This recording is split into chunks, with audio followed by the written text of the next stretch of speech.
Hey guys, in this video I'm going to show you how to generate image using Grok AI. The first thing I want you to do is just come to grok.com, log in, start a new chat, and then here just toggle on create image.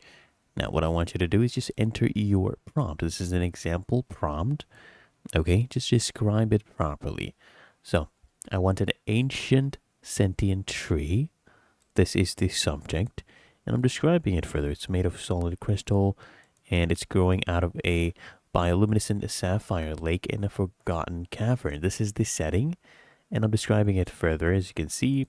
And here at the end, of course, I have the style of this image. Okay, and I've mentioned that it's photorealistic. Go ahead and send in this prompt. Okay, so there we go. And now it is beginning to generate the image for us. So we just have to wait for a little bit. Here we go. We have a multiple images that you can easily go ahead and download.